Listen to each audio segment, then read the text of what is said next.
The views and opinions expressed on This Can't Be Adulting are solely those of the host and do not represent or reflect the views of any individual, organization, employer, or entity we may be affiliated with. The content of this podcast is for informational and entertainment purposes only. Listener discretion is advised. Yo, welcome to This Can't Be Adulting, the podcast where two guys who probably should have it all figured out absolutely don't. Careers, money, relationships. No one handed us a manual, so we're figuring it out the only way we know how, with real talk, deep dives, and a whole lot of laughs. I'm Herb. And I'm Derek. And if you're out here wondering, am I doing this right? Trust us, you're not alone. So hit play, relax, and let's figure this out together.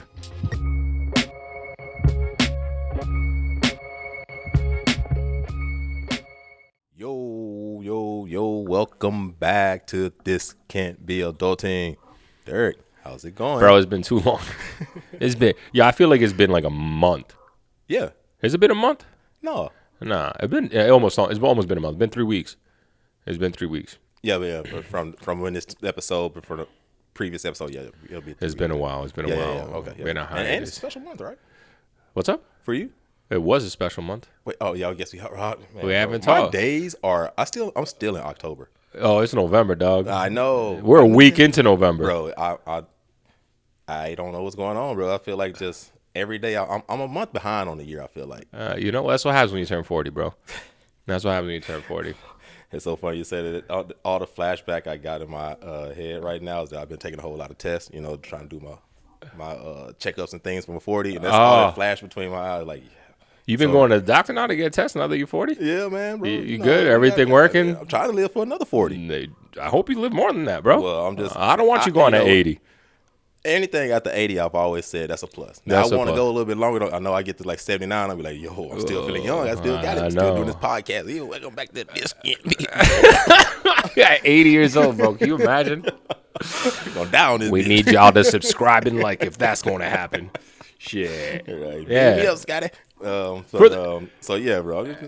For the record, too, right? Because we started this podcast as two almost 40-year-old cats. Yo, we both 40 now. Bro, we both 40 now. Update that? We need to update that. I think I turned 40 2 weeks ago. That's just that. That's it. We out here, dog. Welcome to the club. Made it to the fourth floor. Made it to the fourth floor. That's what it is. Fourth floor. Yeah, made it to the fourth floor, dog. All right. Never heard that shit? Man, there we go. I'm finna stay right here. In my prime, too. Don't y'all get it twisted now. Hey, I mean, I prime. ain't got it like I used to, but I'm in my prime. I'm in my prime. As his fucking dentures fall out of his mouth.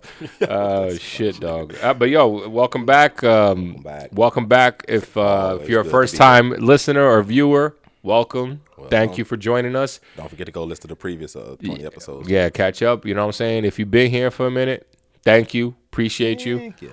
All day. And we apologize for not being here, even though we say it every episode, at least I do. Life happens. I had my parents in town for 2 weeks, and so it was just really hard to record.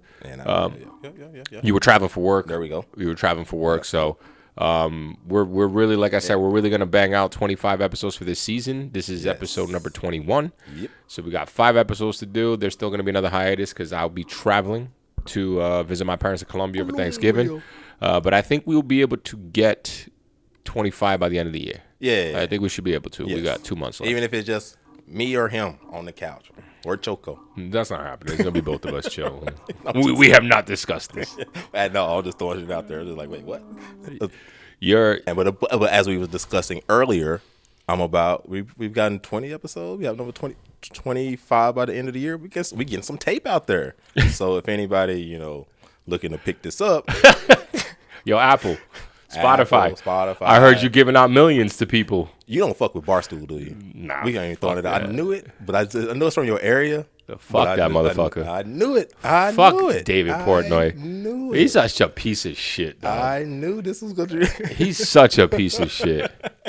I ain't gonna lie, I do listen to several. I definitely listen to their main talk show or whatever main show. I don't even know what it is. But yeah, I can see why you feel the way you do. He's an asshole. He's not a good person. He's not a good person. He says terrible things. I'm not up here capping and repping for Dave. No, yeah. That's what's going on. Yeah. But you know what? And that's interesting. That's a conversation that I think could be a good podcast conversation. I'm trying not to finagle it, but like, how do you, what's the right word to use? How do you come to terms with Compartmentalizing compartmentalizing people, bad actions, like the art from the artist. yeah, but even just people in my life in general.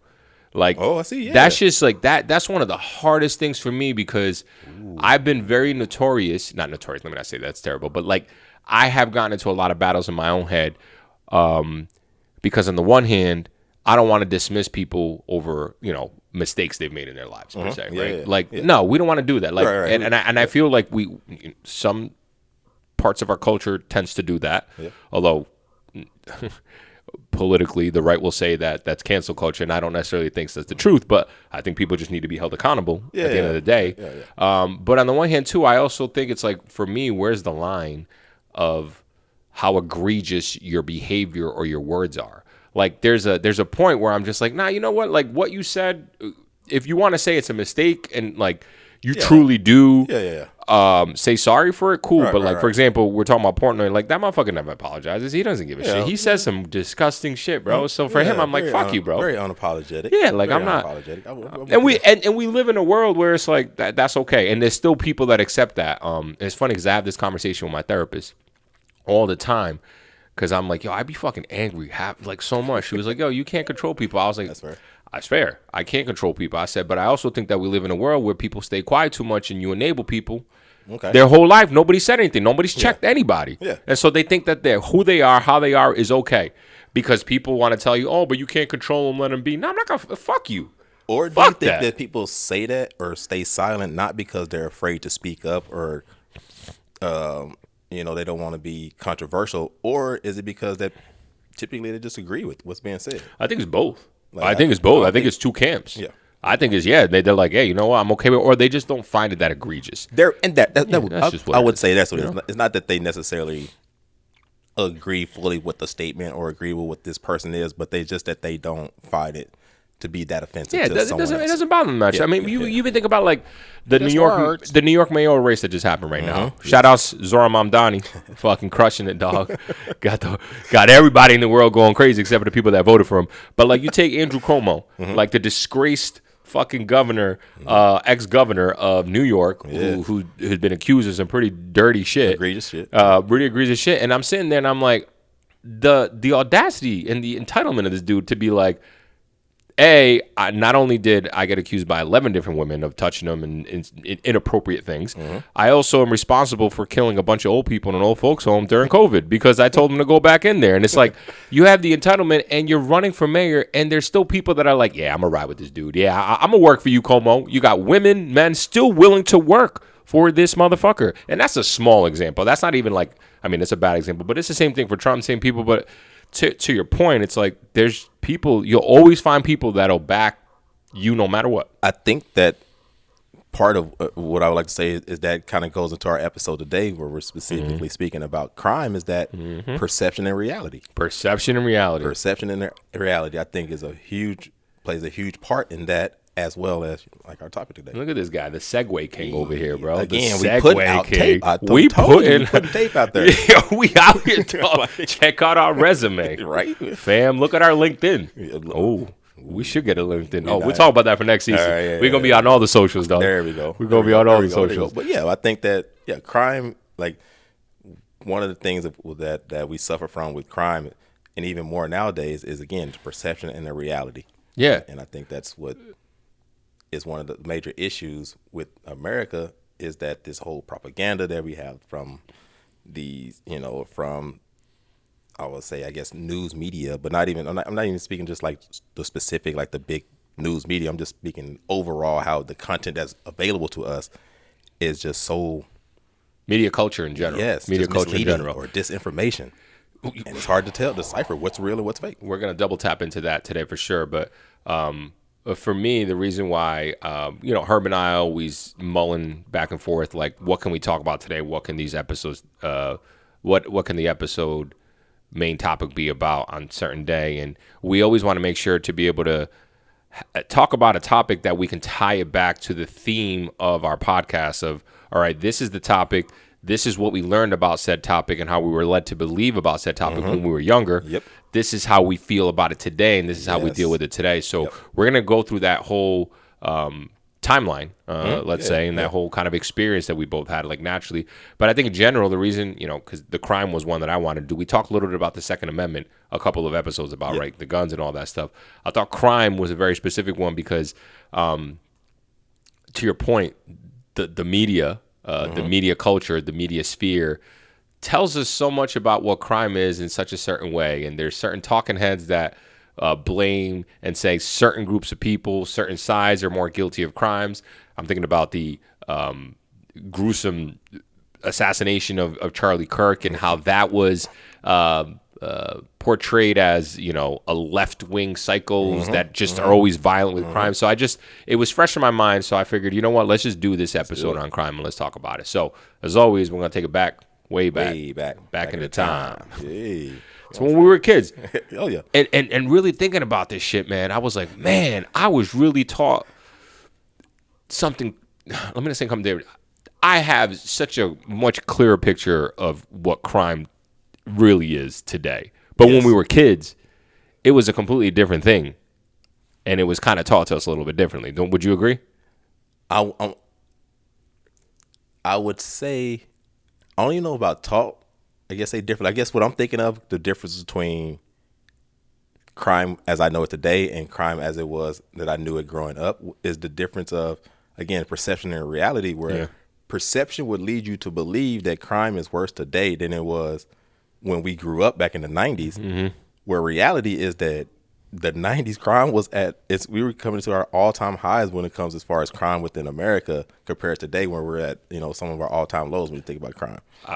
I find that interesting because now we got to talk about what the definition of crime is. There we go. Because the crime that you're talking about is, and this is when you and I talked before, we were talking about interpersonal crime. Okay. And I think that's what really bothers me because interpersonal crime, while I'm not condoning it, but that is what I thought crime strictly was. Yes. We were never taught about white collar crime. Absolutely we were never not. talking about corporations stealing anything. We were never talking about and that's exactly when it's so funny you say that, because it is important that we make that distinction of what crime means to each one of us, because as you mentioned, I'm over here rattling off in my head thinking of like violent crimes. Yes, and like you said, the interpersonal crime, where again we start factoring all these white collar crimes that I think we both will agree with and probably hit on, is that have far more impact on each one of our everyday lives than these interpersonal crimes that we think, you know, and the reason why we're behind is the crime down the street. And not only that, I would argue that, and I don't know if this is the case, I should have looked this up. We'll look it up. I would argue, and I feel like that crime has increased more than what it was when we were growing up in the 90s. White collar crime, corporate crime, all that. I feel like that has increased while the interpersonal violent crime, robbery, all that has decreased. Why do you think that the white collar crimes have increased? Because of deregulation. Okay. Government deregulation. So there's more loopholes now to do illegal things. There's more money into politics as well. Yes. Which is hush money, which is like, hey, I'm going to do this here, and we're going to get into it because, you know, at this point now we're talking about like today. But I want to double tap on going back to when we were kids and like what it was that we were thinking. So I'm gonna throw it at you and see kind of what your thought was. I guess, what was it like in Arkansas? Because we probably have maybe two different experiences and growing up in two different places. It's so funny because I mean, again, we both was raised in the 90s. I would say definitely raised in the 90s, and back then, crime was, again, I'm thinking of more interpersonal. Talk about the violent crime, talk about robberies, murder rates, and Arkansas kind of went through a bad streak there in the early 90s in regards to the murder rate. And I feel like so many people outside of Arkansas knew Arkansas for banging in Little Rock. It was this documentary that was done on HBO in the early 90s. It was about gang bangers in Little Rock, and it kind of went through this documentary. And I remember like growing up in Little Rock and like going to the mall and like my parents and things being like, oh, there was certain times you couldn't go to the mall, you couldn't wear your leg, or pants up, one leg, certain colors you couldn't wear. People were banging hard like in the early 90s. So that's what I was thinking about as crime. But then I also started thinking about what I was taught like growing up in crime. Dare, I remember being in I was Dare. gonna talk about that. Yeah, Dare yeah, was yeah. huge. I just remember like the whole "don't just say no to drugs" was like a big thing. I think specifically all crime for me was centered around like drugs and drug use and kind of staying away from that because that was like the big thing at the time. And why was that the big thing at the time? Where were you getting that I message from? think that was well, it's what I saw. This is what I was living, or this is what I was able to see and feel on an everyday basis. Just growing up in the '90s, where I had a lot of family members that were impacted by drugs, whether that was users or a lot of family members that was doing a lot of time behind drugs. That nowadays that wouldn't be that. Like I had family members that were in jail for decades over selling drugs and stuff like that. So it was just like always like that's what I thought of crime was really tied to drug use because I didn't really grow up around like murder wasn't a big thing in my neighborhood. Like that wasn't it basically didn't exist. So that was the thing that I would say most people that I knew in trouble with the law was because of drugs. Let me ask you I'm trying to think of how I can ask this question because I know this had a profound impact on me on who I thought was perpetrating the crimes. Okay. Did you have a perception of who were the groups of people that were committing crimes the most? And again, this is through messaging. And Yeah. the perception, this isn't something that you come up as a kid. You see things, you hear things, and this is what you think those things are as a kid, right? Yeah. No, it's so funny you say that because I think that a lot of people would think that, in these, and I grew up in the country, so it wasn't like in an urban like city or thing like that. So I wasn't dealing with that per se, but it was around a community of black individuals, and I didn't see the crime, but I would go and visit, other neighborhoods, or I go and visit relatives. I had family members that lived in Compton. Compton was the, it was bad back then. But even then, I was still able to walk down the street. Like anytime I've ever gone into these type of neighborhoods that were notoriously known for being violent or having crime activity, I've always been able to walk in them. And my understanding has always been, if you're not involved in it for the most part, they're not gonna.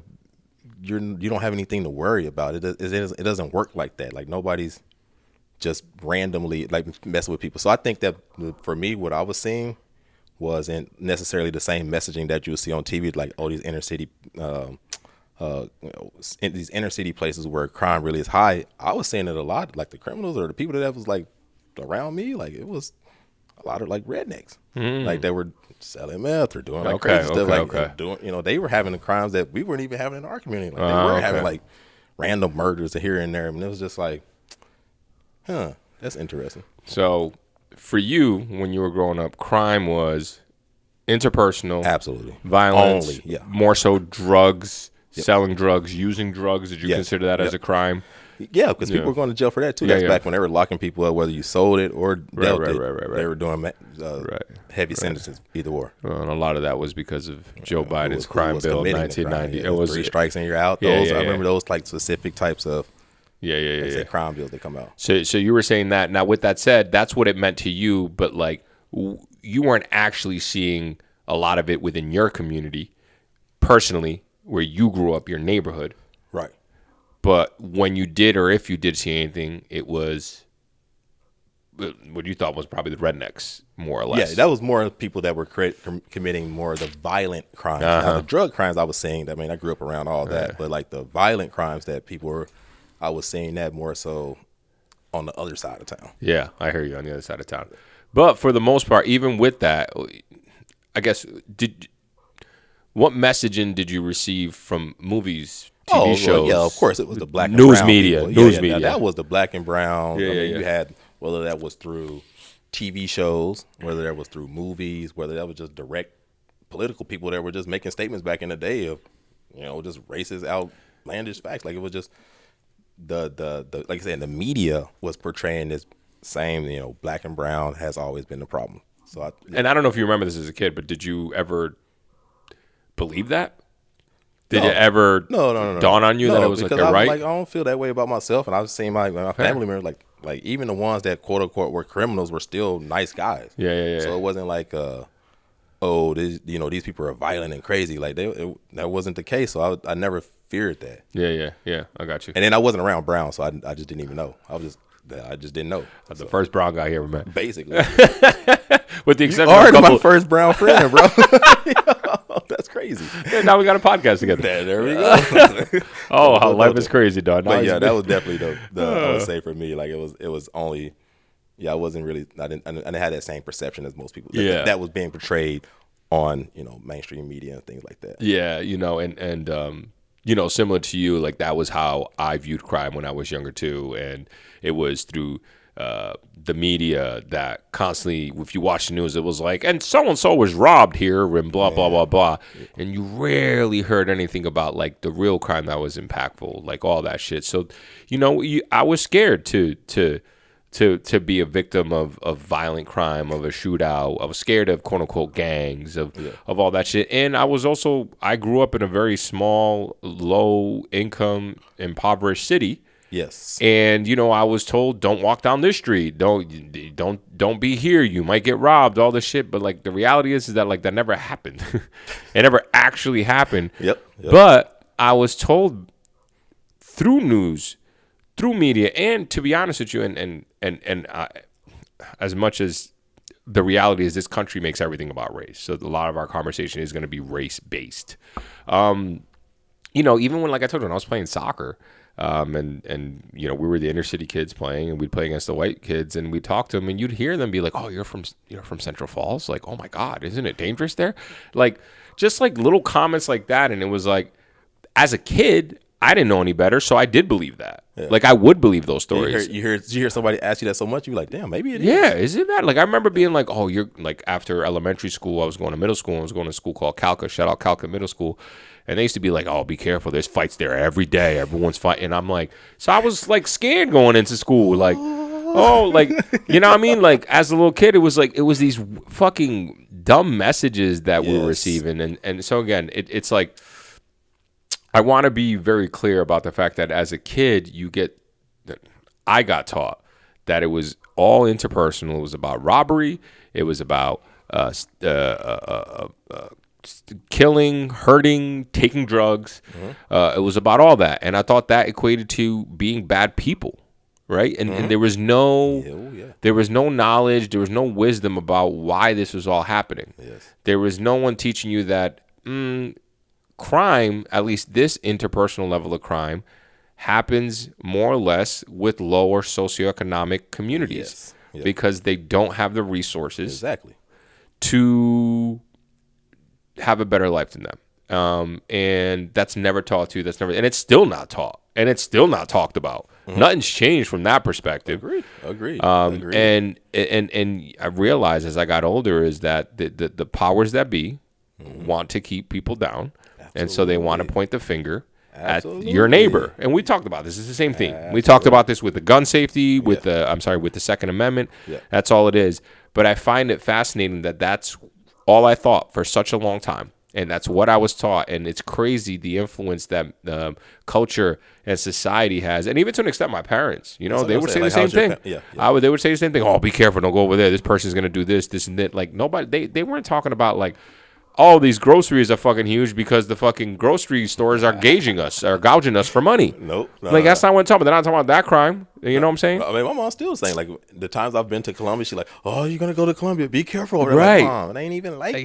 Yeah. Anywhere I go, like, she's like, well, they're on the news. Like, Mom, stop watching TV. Stop watching TV. You talk about people who have never been to a place, commenting on a place that they have no idea. That's all they hear. On another third, from telephone for somebody that told somebody a story that they aren't even getting halfway right, that ain't even true. So they ain't even true. And it's just, it's fascinating how information, misinformation, is used to control. Yep. Is used to subdue. Just think about the impact it has or even had on you. I definitely could think of like places I couldn't go because, crime like this or these people are there or things like these people are going to be like, I could think about those types of times growing up, and then finally like getting old enough and going these places on my own and being like, this ain't like, what are y'all talking about? This ain't, the fuck are you talking about? Even just like it ain't like that. So it's the craziest thing. people want to talk about indoctrinating children and shit like that. Like, bro, people been getting indoctrinated forever, so bro. true. It's like, yes. it's like, what are you talking about? You're trying to program people to believe a certain thing, and I don't know. Even like the whole dare thing, like the whole just say no to drugs. You know, yo, man, growing up, I always thought every alley I turned to, someone is going to be offering me drugs. I was like, oh, here's an alley. Someone's going to offer me a fucking needle. Like, oh, yeah. Tell me that wasn't what they made you believe, bro. Absolutely. Every day, I'm like, I can't walk by that. Why not? Someone's going to offer me drugs. Oh, man. Like, you know? Kind of crazy. I even remember, like, the whole, like, even going into, like, the bathrooms at movie theaters and it, like, people going to be having needles or you know, be careful sitting on needles or stepping on a needle in these bathrooms. Like, that's never happened. Like, it was just the fear, uncertainty, and the doubt that they would cast upon you and just make you, like, afraid to go out in public basically anywhere. First of all, growing up and having taken drugs in my life plenty of times. I was going to go here with this. Ain't nobody going to be giving their drugs for free because that shit's expensive. I'm just saying. Nor at times in my life when I was looking for it, was never right around the alley. When it was never there. It was never there. When I experimented, specifically at music festivals. You know what I mean? And at music festival, people are very friendly. So I will give that. I tell you what, my experiences back in the day. They never look like what they look like on TV. No, they never do, dog. Never look like they was portrayed like who I thought it was going to be on TV. That is not who it was. It's just the separation from reality of the stories that were told to us and are still told to us is absolutely insane. Yeah, it's absolutely insane. So let me ask you this question. I don't know if you remember this because, to be quite frank, I'm thinking about I don't know if I remember, but do you recall when you started realizing like, oh, this is all a bunch of bullshit? Like when you started understanding that crime is more than just interpersonal. Crime is bigger, and these impacts that you talk about,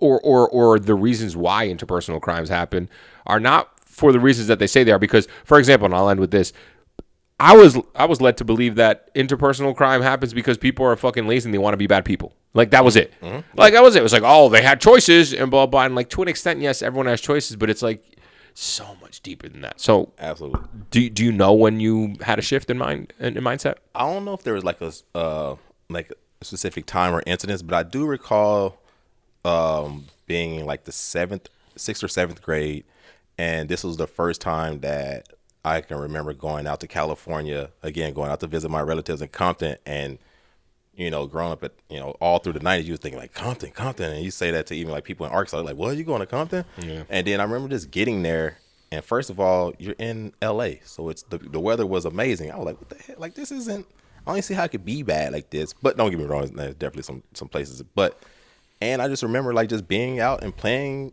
in the streets, and we're supposed to be like the worst, you know, one of the most dangerous places in America. And then, I mean, I think just going out there and having those experiences, and then even seeing people that were in gangs, their gangs were present, people were out there banging. But if you're not involved in that type of stuff, then there was no impact to it for me. So I just looked at these people as like just kids, like just like older adults or like young people. Now, what they were doing outside of that, have no idea. But I'm just talking about like that was the first time, and I've always like had those experiences. I feel like going there several times when I was younger, visiting some family members that lived in rough parts of Chicago, same exact thing. We were out there, and it's just more so like if you're not involved in those types of things, then typically, and we're even talking about interpersonal crime, like in violent crimes, typically when we're speaking about like murders, violent crimes, you know the person and why this happened, whether or not it's a valid reason or not. But if you know someone was to murder me, highly likely that I know who it is and why they did it, whether or not I agree with it or not. So I think having those experiences of growing up and just going to these rougher places that were supposed to be so violent and seeing how that was not my experience really kind of helped made me feel comfortable as I even gotten older by myself. Anytime I go into a city, anytime I go to a new city, even this day, I want to see where the hood at. Like, you want to see. I want to see where, and I say that I hate even saying the hood is at, because typically what I'm implying is taking me to where the minorities are. And even I go out of town now, like this is where I want to go find like restaurants, like local mom and pop shops. Best cuisine. Food, that's what I like to eat. So that's what I still do to this day. It made me feel comfortable to this day going into what are considered to be the rougher or dangerous parts of any city. So I think that was definitely upbringing. I hear you. Okay, I hear you. Yeah, I think for me, it was just growing up and leaving the house. Yeah. And leaving my parents' house and going out and exploring the world and going to college. And graduating. Maybe, okay. Yeah, you know what I mean? And just like observing the world and how it is, and like really realizing like, oh shit, like, okay. Yes. Interpersonal crime is not good. Fair enough. And certain crimes that certain people commit does warrant them being separated from society. Yeah. But at the same time, there are systems and conditions in place that are a huge reason why interpersonal crime happens. Yes, absolutely. And that was one of the massive light bulb moments to me when I got older. And that probably didn't happen until like my mid to late 20s, where it was like, oh shit. And what it did for me was it gave me a lot more empathy and compassion and just an understanding. And it's not to excuse any interpersonal crime. Like if you rob or murder or rape or like any of that, like, yeah, you need to be separated from society 100%. Mm-hmm. But one of the things that really pisses me off about the society that we have and that we've been in is that we live in a society that, and we talked about this plenty of times because there's correlations to this in other parts and other industries too. We live in a society that is constantly just trying to address symptoms. And not trying to address root causes. Yes. And so we have politicians come out being like, I'm going to be tough on crime. Yes. By what? Adding more cops and throw more people and things? Motherfucker, that doesn't do anything. We've been doing that for hundreds of years. Yes, and I think that's where... They're not serious about crime. Yeah, I think one of the stats I saw is that, America makes up 4% of the world's population and 25% of the incarcerated. There's because we're not about rehabilitation. There's 10 million people locked up worldwide. We account for 2.5 million of those people. That's a problem. Because we're not. It's not that we're tougher on crime. We're not, and we're not. We have no interest in deterring crime. We have none of that. We're not interested in helping, because we know the reason why where people are more likely to become criminals. We have all the stats, but it's not something that we're looking to do anything about. And not only that, we've taken those stats and found out a way to capitalize it by having private prisons that has to meet a quota. Money. It's like literally. It's all about money. All I can think about is like having a sales rep call into the police department, talk about, you guys need to lock up more people in our jail. We need more guys over here in our jail. Like, that's literally what is going on, is that they have a quota to meet. More asses in beds. And I've even seen where they're talking about suing specific states because they're not meeting those quotas as guaranteed by the states. That is fucking nuts. Only in the United States of America. Wow. Only in the United States of America. Wow. And you got lobbyers going to Congress and lobbying senators and congressmen to pass stricter laws so they can lock up more people. Like, it's fucking insane. For money, bro. For money. That's the number one. The reality is that's the number one reason. But also, this dates back to freaking slavery days, man. Oh, yeah. This dates back to slavery days, where like the first police forces were actually Klan members that were rounding up escaped slaves. There we go. And then they turned into the police force that they're just looking out for crime. And in reality, it was like, nah, we're just looking to lock up black people. Protect and serve who? Protect and serve. That and like that still goes on today. Yes. That still goes on today. Yes. So it's suppressing the black people and minority people in general, keeping them down. And so how do you do that? Well, you give them no opportunity. You give them little education or bad education. You give them no opportunity for jobs. You give them no health care. Nope. You do all these things. You make sure that they make as little money where they can't even really pay. Unaffordable homes, like they removed home ownership from them, and so you can't have assets. You don't have any way to build wealth. You don't have anything to pass down. We had the whole drug epidemic that we spoke about in the early 90s, the crack epidemic that split up families. And it's like, there's no, and we know this. And it's like, now we even know what all that the bad things have done. There still is no interest in correcting or fixing. None. Which one would believe that, like, if there was less crime in America, then that would make it a better America. Yeah. Yet they have no interest in that. No interest. There's no money in that necessarily. That's a sadness. Yeah. Now I will say I did want to we spoke a lot about blue collar, let's say personal crimes. When did you start to learn about like white collar crime and maybe its impact, and what did that look like if you were growing up? The impact of white collar crime I didn't start understanding that until I got much older. But I started learning about white collar crime, and I want to say during when I started internalizing and realizing the big thing, it was the big event that happened that really was like, oh shit, like this is legit crime, was Enron. That's so funny. That's how I wanted. Yeah, was Enron. If y'all don't remember, Enron was a big publicly traded energy company. I want to say it was that the CEOs and all that got caught realizing they were doing some shady shit with the books. Cooking them books. They were cooking the books, and making themselves a lot of fucking money, inflating the cost of their stock. I don't know the exact details, and they got caught, and it was just a really bad thing. Shame. And again, it was a bunch of white people with white collars. When we say white collar crime, I mean people that work in offices as opposed to people that are doing physical jobs and stuff like that.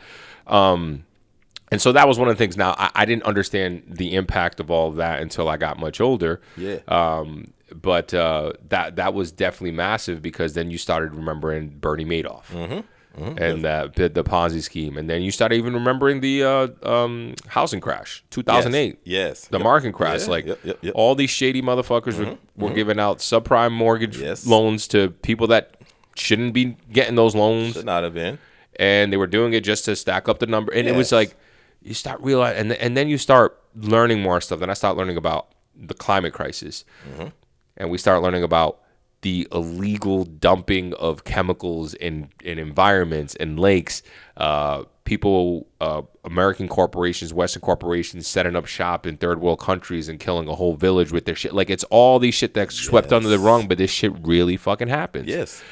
And then you start thinking, like, what the fuck are y'all here bitching at me about like, because fucking little Tommy stole a bag of chips in the corner store? Or you're a big criminal because you were selling a few ounces of weed? You were selling a few ounces of weed? What the fuck? Like you're the one that's tearing up America, yeah, bringing this great country down. Meanwhile, I'm over here in other parts of the world and even in America doing the most heinous things to people, stepping on people, like manipulating, putting people in jail, killing people. Like you see so many of these corporations that have done these types of things that have direct impact on our everyday lives.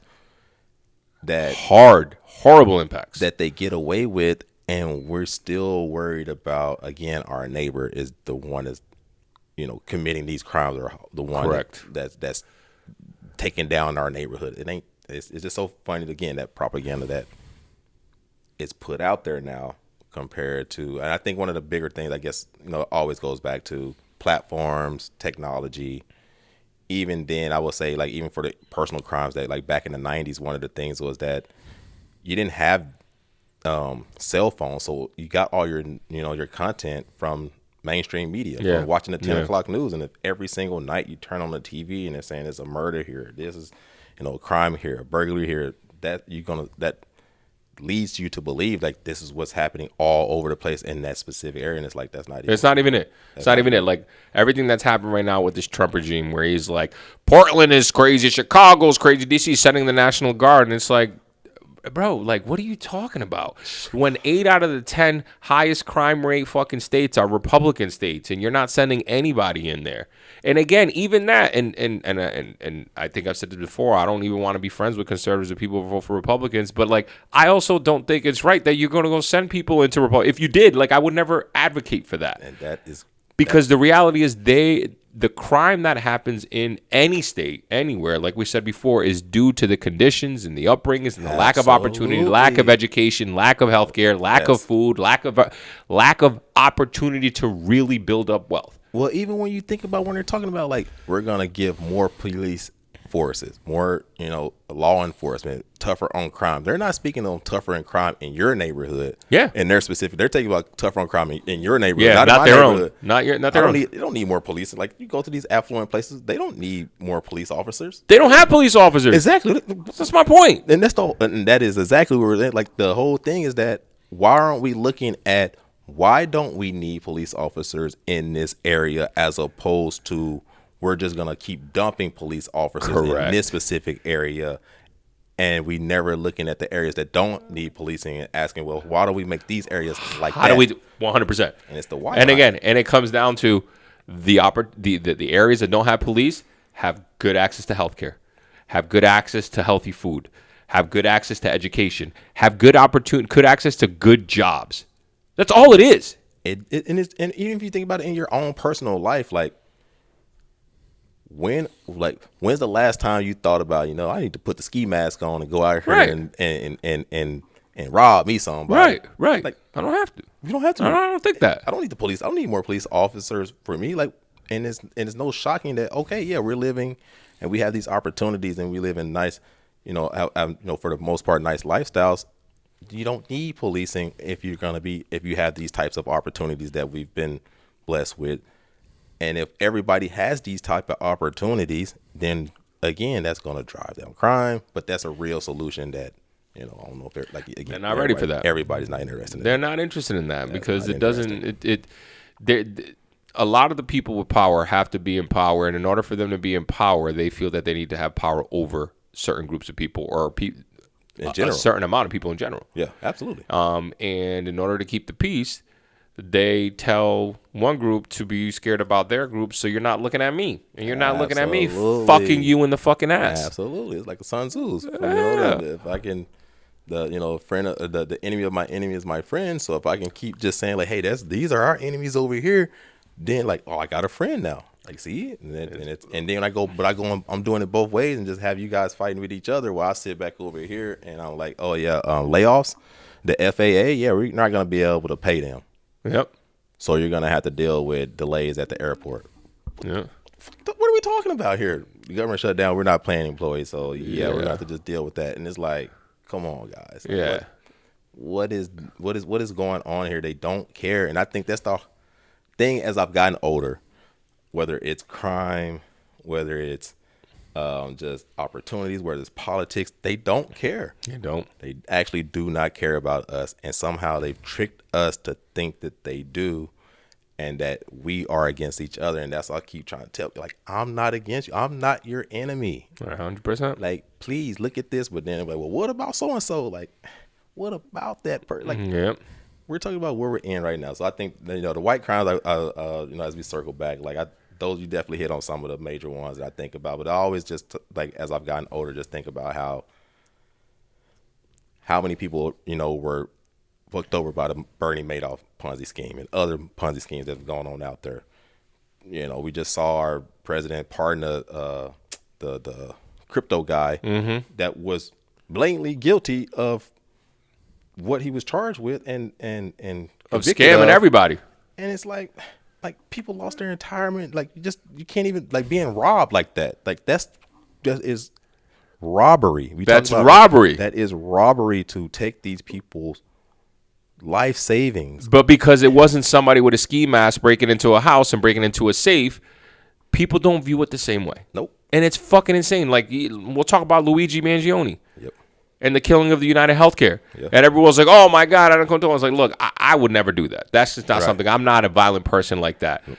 But you sitting there acting crazy because he did kill a man. Don't get me wrong. When this man was responsible for fucking hundreds and thousands of deaths by denying healthcare claims. And so again, they want us to be outraged about interpersonal violence, but they don't want to talk about systemic violence, man. Systemic violence is insane. It's systemic so much more impactful. Yes. To all of us. To everyone. Like, all of us have been impacted by systemic crimes, whether that was back in '08 when the markets crashed because of the subprime loans, whether that was the dot-com bubble that was in the early 2000s. Like, these had real impacts on millions of people, and yet we're more so worried about like the few 100,000, like you say, the murder rate. Yeah, we're worried about that in another city. Yeah. That I don't even visit, and even just thinking of like Chicago's a major one that I always think of, because I would go to Chicago quite frequently as I gotten older, and I was like, I've never been in Chicago and felt scared or threatened or anything, and I've taken public transportation. I'm not saying these things don't happen. Correct. And I'm not saying that crimes don't happen. What I'm saying is it is highly unlikely that you're going to experience that compared to the crimes that we're experiencing every day by corporations. Every day. Thank you. Or the impact of, corporations have done something and now they're laying off, a entire workforce that includes yourself. And it's like, now you have to find another job because leadership was cooking the books or doing something scandalous. You have no idea what's going on. So it's kind of like, these are the real crimes that impact you, but they're going to lead you to believe that it's getting on the public transportation or something's going to Chicago and one of the biggest things that pisses me off right now is the immigration issue and the deportation and how everyone's like, well, they're doing something illegal, they're here illegal, and it's like, yo, you motherfuckers. I'm like, y'all are the same motherfuckers that voted for an actual felon. For a motherfucker, you want to talk about crime? You don't care about crime. No. You do not care about crime. What you care about is getting people that don't look like you out of this country.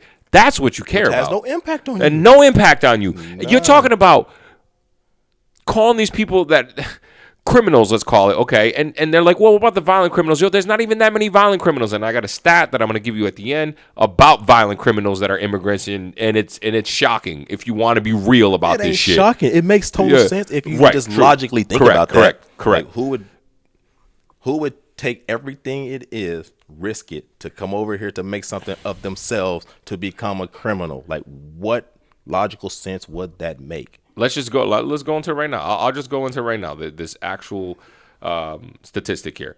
So per a study conducted by the Texas Department of Public Safety between 2012 2018, undocumented immigrants are roughly half as likely to be arrested for violent crimes as U.S.-born citizens. Half as likely. A study based on Texas Department of Public Safety data found that between 2012 and 2018, the total violent crime arrest rate for U.S.-born citizens was 213 per 100,000, while for undocumented immigrants, it was 96.2 per 100,000. So 0.213% of natural-born citizens are the ones committing violent crimes in this country. 0.0962% of undocumented immigrants are committing crimes in this country. So over half less. That's saying getting arrested, because even with the arrest, I bet there's a higher arrest rate for undocumented criminals, for black and brown people. You look at those stats. True. And when it comes to even like, that's where people go to that whole 50% crime rate. Black people make up 13% of the population, but 50% of the crime rate. They're talking about 50% of the arrests that happen for crimes. That's even false as well, misleading, but it's 50% of the arrests, but also don't state that black people or people of color are more likely to be falsely arrested for crimes they did not commit. Correct. Good point. And to your point that you said here too, is that a lot of the research suggests that fear of deportation acts as a deterrent. Absolutely. They're not like, they're just out here trying to be, and again, it's not to say that there aren't immigrants that come here and do violent crimes, but like, don't be like, oh, one example or a few examples. We have a whole law because of some Riley Lakin Act, like wrong. Fucking ridiculous though. That is wrong, of course, but that is not a real issue. That is not a real, and I hate that they do that. It's able to propagate that. It's insane. So really, the reality is that the data doesn't support the claim that undocumented immigrants are likely to commit violent crimes. It's a completely different one. The other thing that I want to be clear about too is that they're like, oh, they're here, they're illegal, and they're criminal just by being here illegally. Well, that's another thing. But without Social Securities, undocumented immigrants can apply for individual tax identification numbers, which allows them to work, and they pay taxes. Yeah. And they pay taxes. None of the benefits, though. They pay taxes. In 2022, none of the benefits. They contributed, undocumented immigrants contributed $97 billion in taxes to the federal government. Even those that borrow or use fake Social Security numbers contribute to paying taxes into Social Security and never actually receive benefits. And so all this argument, this logic about all this is a bunch of bullshit. You're not serious about crime. And the other big thing is the only crime that's a felony is if you get caught crossing the border. That's a felony. But if you don't get caught crossing the border, if you come here undocumented, whatever the case is, right, and then you get caught, it's a civil offense.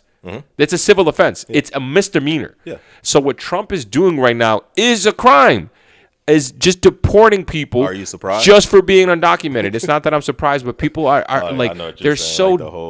Like it's not even about being dumb because yes, I do think a lot of them are absolutely fucking dumb, but they're choosing to be blind. Yeah. That's what it is. They want to believe their narrative.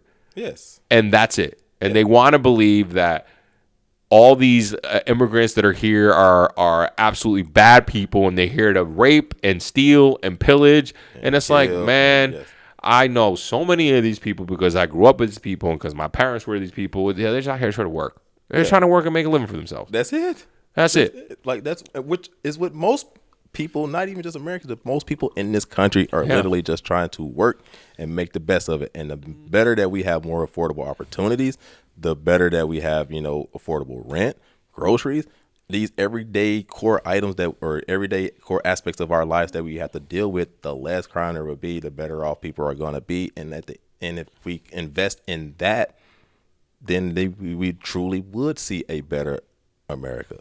Yeah. But as long as we, keep on throwing. I think the other big piece here, too, is that they want us to believe that if you are a criminal, if you've committed a crime, it automatically makes you a bad person. And it makes you a bad person because you chose to be a bad person. And that's just so far from the truth. Yeah. Statistically speaking, and I don't know what the actual statistics are, but I was listening to a bunch of podcasts about like psychology and all this stuff. Like very, very, very, very few people are actually born sociopaths or psychopaths, meaning the ones that for no reason at all, just something in their head is like, I'm going to go kill, I'm going to go rape, whatever the case is. Even the ones that do that is because of their conditioning. Is because of the environment that they grew up in. They grew up with serious trauma. That's not an excuse. I'm not making an excuse, but it is a reason. So again, if we are serious about preventing crime, we got to get to the root cause. Yeah. That's what it comes down to. I think we know what the root causes are, and we know what the ideal conditions are to deter people 100%, exactly, becoming criminals. Exactly. And that's not our focus. Yeah, it's never our focus. No. Again, I think that's the biggest thing here. And even if you did commit a crime, whatever the case is, who hasn't committed a crime in their life? Depending on the crime, right? Depending on the crime, I would say. But like even that doesn't make you just inherently a bad person. No, not you're a person that made a bad decision, that made a bad mistake. Yes. And it can be rehabilitated. But that's the other thing too. You go to prison and it's not a rehabilitation center. No. Most prisons aren't. No. And they make you believe that they are because there's certain prisons like, oh, this person got his GED, this person did those are very far and few in between those prisons. If you've ever known anyone personally that went to prison, you know what it's like. But even if there's no rehabilitation going on in prison. That's not what it's designed for. And I don't even think they fake it to be like that anymore. The propaganda around, because they demonize anybody that is, in prison as this, violent or this, these criminals, these hardcore criminals. They don't even have to make it seem like they're trying to rehab. It's all about punishment, long as it's not mine or they don't look like me, because we see a lot of, there's a very highly publicized case here recently where the gentleman had been raping the two girls and got off with probation. What? Because he had come from an affluent family within within the community, raped the two girls. Of course. They're looking at 78 years in prison. Instead, the judge, lowered the sentence down to just probation. What the fuck? 100 months of probation or something like that. No jail time. Rape, bro. Convicted of rape. And it's like, and you see these types of stories all too often. And we know, again, over sentencing, I think that's all like over 23% of black males would be over sentenced compared to their white counterparts for the same types of crimes. So it's like you see that we all know how the justice system is set up, and it's not for it's not suited up for us, people like us. Yeah, it's the prison industrial complex. There we go. And that's the reality of it. So for me, look, in conclusion, crime is much more nuanced than what you may think it is. And really sit there and think about it, and feel free to comment. But like when you hear crime, what's the first thing that comes to your mind? You just think interpersonal violence? Because to be honest with you, I still do sometimes. To be honest with you, I hear crime and it goes to that, and I'm like, wait. But I've been very much like, you know what I'm saying? We talk about all this. Here's another statistic, and I'm going to have to double check it, but I saw this and this shit blew my mind. You know, we talk about, like, for example, gun deaths in this country is like $46,000, but we don't talk about the illegal pollution that companies do that causes 100,000 people to die a year. Yes. 100,000 deaths. But nobody talks about that. But you want to talk about, oh, the gangs in Chicago. Oh, my God. Like, shut the fuck up, man. Like, you're not fucking serious. Like, fuck you. Like, that shit fucking 100,000 people die a year from pollution, illegal pollution that gets dumped in by corporations illegally dumping fucking dirty ass air. Like, I don't know what else to tell you. The amount of people that die from climate change because of what we've done to this, from violence, like, it's this whole thing. So in conclusion, like I said, crime is such a nuanced thing, and really, really think about what's more impactful. And it's not to excuse bad behavior. That's not what I'm saying. Please don't misconstrue what I'm saying. But like, you got to put things into perspective, and that's really what I've learned at 40 years old, and kind of how I see things. Honestly, it makes me like, when I see certain bad behaviors and when I see this, like, I have a level of compassion, and I'm more of like, you know what, like, clearly this person grew up in a situation that I didn't grow up in. Yes. In an environment that I didn't grow up yes. in. And I got to be cognizant of that. Yeah. You know what I mean? And it just makes me a little more like, okay, like, you know, it's like I'm not going to be fucking casting crazy judgment on that shit. Yeah. Because I know that, like, and I think me and you both have said it before, like, look, you know, for us both, we were outliers within our own community, and we were fortunate enough to be blessed with the opportunities to get outside of our community and, pursue these other, great opportunities that we had. But we also, I mean, me personally, I've had so many personal relationships with people that were be deemed, I mean, some that were criminals, some that, I mean, did commit violent crimes. But I know, speaking with them and talking with them and growing up with them, who they were on the inside, and understanding how they got to that particular spot, but also knowing that, like, man, this ain't a bad person. He just got into some bad situations, made a few bad decisions, and it led down to this road right there. So yeah, absolutely. But I would like, as Derek say, I challenge you to go and think of the white collar crimes that are having a large or significant impact on you compared to these what's going on in Portland, Chicago, and all of us. Yeah. City, somewhere around. Don't let that shit blind you from the real shit, from the real people that are really stealing from us. That's the reality of it, dog. Yeah. Anyway, so good conversation, man. We did it again, man. We did it. We got a little bit of time. And a little bit less than an hour, but it ain't right. Yeah. Did you want to do a fun fact? Yeah, I'll keep it short and sweet. I'll keep it short and sweet too. And this will be a little bit of I won't say lighthearted, but changing the mood a little bit. Okay. One of the things that makes us unique here on Earth is that, as far as we know, the only place in the universe that you can find wood is right here on Earth, and that's because in my pants. Only place. I was thinking about, like, is there any other wood out there? Just a planet full of dicks. But the only and I'm 40 years old. We're 40 years old. So apparently, allegedly 40. Adultin, right? Yeah. But the only place in the universe that you can find wood is here on Earth, is because this is the only place that grows trees. And I mean, it comes that. I mean, but I feel like you could say that for anything. The only place you can find a Dell fucking laptop is here on Earth. It's the only place where Dell I'll be looking these fun facts up on TikTok, okay? And that was one that stood out to me until I had to dab it back and be like, yeah, anything that's living is going to be the only place in this universe. But, that we know of. That's the key word. That we know of. And I think the going back to perception and reality, because of what we think about as far as the perception is that we have these raw minerals that we value, diamonds, gold, any of these mineral or rare earth minerals that we have here on Earth aren't so rare in the grand scheme of the universe. There are literal planets that are massive planets made of diamonds, made of gold, made of all the minerals that you see on the periodic table. The elements. There we go. The elements you see on the periodic table.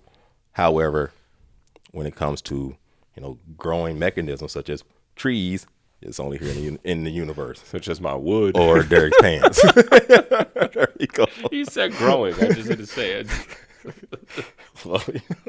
We're 40. We swear we're 40. That's interesting. It's funny you say that because, again, that we know of. Yes, there we go. You obviously know Schrodinger's cat, right? You've heard of Schrodinger's cat? No, you want to tell this? What? Schrodinger's cat? You never heard of Schrodinger's cat? Schrodinger was a physicist in the 1900s, like during Einstein's time. And so he came up with a thought experiment where he put a cat in a box. Oh, okay. Yes, I think. And he said, that cat in the box is both alive and dead. Until you observe it. And until you observe it. And the only way you know what it is at the time is once you open the box, if it's alive, obviously. But while the box is closed, you don't know if it's alive or dead. It's both, actually. The idea is both. And essentially what it's saying is that any matter, with given enough time in the universe, is going to be everything that it possibly can be in the universe. Yes. It's all about probability and possibility and stuff like that. And the whole tree tree. If a tree falls in the woods, doesn't make a sound. It goes kind of ties in with that is that it doesn't make a sound until we observe it. Yeah, and that's kind of like one of the things. But the big thing too about the cat thing is that the cat can be both and dead. The cat can be a tree. The cat can be an apple. The cat can be anything that it could be. It will be anything that it can possibly be in the world, given enough time. Yeah. Given the probabilities that are out there, it'll be everything and anything. Yeah, which is kind of a mind fuck because I don't even fully understand it. But like. It just the blow up of that, you can't comprehend what you're saying. So my point is when you were saying is that we're the only place that we know of, and it's like that we know of, but in reality, given enough time, there could be wood on another planet. Well, again, a planet full of dicks. Anyways, so that's my fun fact for today. That's his fun fact. I already gave wasn't really a fun fact, but I gave my immigration one. I'm gonna hold on to my other because I got a couple other really good space ones that we'll I got some good ones too, but that one stood out to me for whatever reason this week. However, Derek is definitely, dampened it just because everything that's living on Earth is the only place you're going to find it. Or inanimate. Everything is the only place you're going to find it that we know. Everything. This carpet. You don't think there's a good carpet anywhere else? I mean, I heard Lowe's got a spot out past Neptune, so who knows? All right, bro. I think we're going on long enough. We done here. Yo, we did it again. Peace, dude.